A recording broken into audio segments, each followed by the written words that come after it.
Nifty अब थोड़ा सा अगर आप देखें कूल ऑफ होने की तैयारी करता हुआ, मतलब ठीक भी है, फ्राइडे फैक्टर है तो उस चीज़ को भी हमें कंसिडर करना पड़ेगा। बिग मार्केट वॉइसेस की कड़ी में हमारे साथ आज Sunil Subramaniam, managing director and CEO Sundar mutual fund के जुड़ चुके हैं।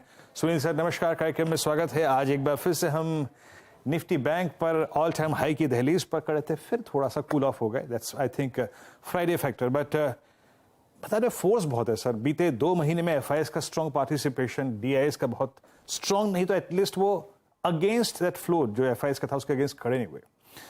अभी सर अर्निंग सीजन आपने पूरा देख लिया। एक मुद्दा US में अभी भी वो डेट सीलिंग का चल रहा है, हमारे सामने खड़ा हुआ है। आपकी अप्रोच मार्केट्स पे सर, यहाँ से कितना अपसाइड और दिख रहा है आपको अभी?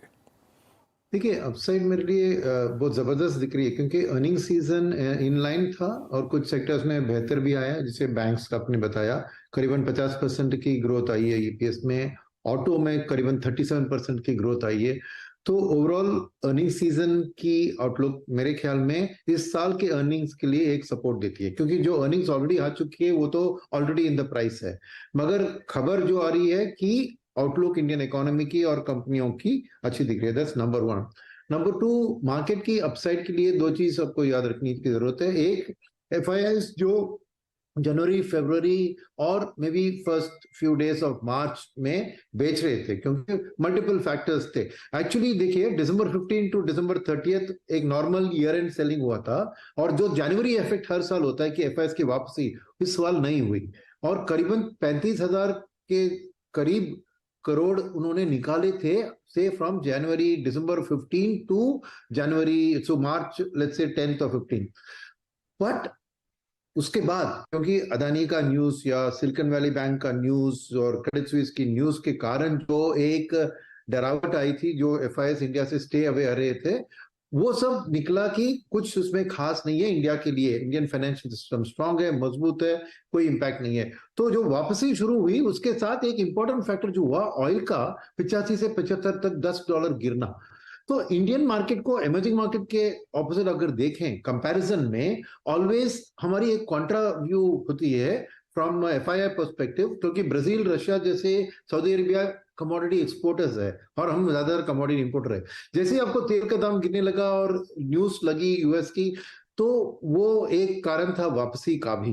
तो जो पेंटअप डिमांड था, क्योंकि पैसा जो निकला उस क्वार्टर में, और ये जबरदस्त जब बाइंग आई ना, आपने ये भी नोटिस किया होगा कि म्यूचुअल फंड्स, उनके पास भी फ्लोज आ रहे थे, मगर उन्होंने थोड़ा कैश लेवल्स बढ़ा दिया था।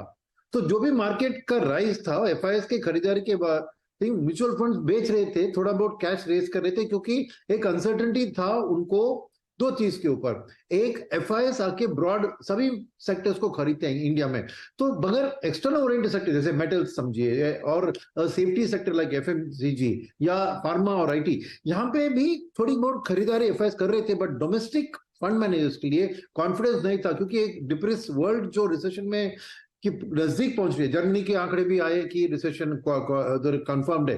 तो ऐसी स्थिति में नेचुरली कोई भी वैल्यूएशन राइज उन सेक्टर्स में बिकॉज ऑफ FII बाइंग देखा, डोमेस्टिक ने बेच दिया, और उस कैश को रीएलोकेट करने के लिए वो अर्निंग सीजन का इंतजार कर रहे थे।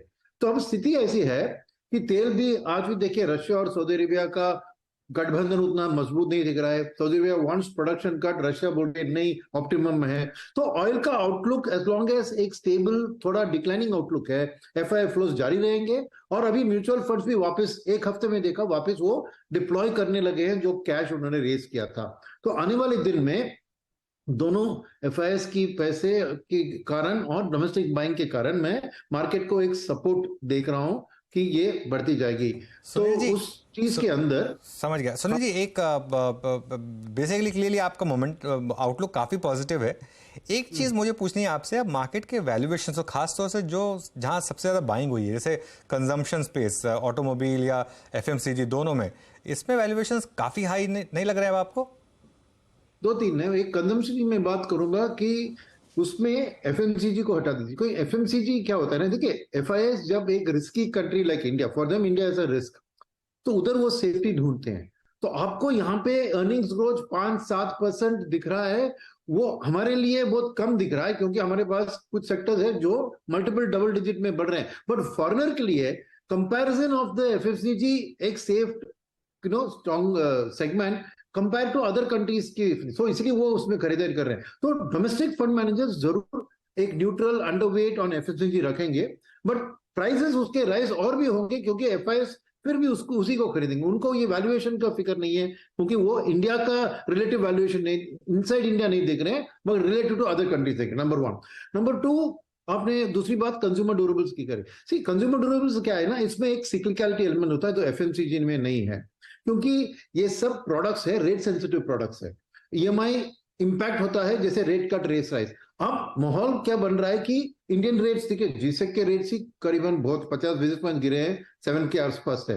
तो आरबीआई का भी कोई गुंजाइश नहीं कि कोई रेट कट होगा, रेट हाइक होगा, और शायद फाइनेंशियल ईयर एंड तक रेट कट की भी बात हो रही है। तो रेट सेंसिटिव सेगमेंट में कंज्यूमर ड्यूरेबल्स, क्योंकि 90% कंज्यूमर ड्यूरेबल्स आपको लोन के जरिए, चाहे वो जीरो कॉस्ट ईएमआई बुलाते हैं उसको, और पर्सनल लोन लेते हैं, जो भी चीज है वो रेट सेंसिटिव होते हैं। तो नेचुरली वहां पे एक सिक्लिकलिटी में एक अपस्विंग दिख रहा है, और ये समर का टाइम शायद पीकनेस, अभी के क्वार्टर के अर्निंग्स में ये समर, तो अगले क्वार्टर में आप देखेंगे एयर कंडीशनर्स, रेफ्रिजरेटर्स, ये जो समर लिंक्ड कंज्यूमर ड्यूरेबल्स होते हैं, शायद उसमें एक bounce back, because heat wave भी चल रहा है, तो शायद उसमें उम्मीद से ज्यादा भी ग्रोथ आ सकती है।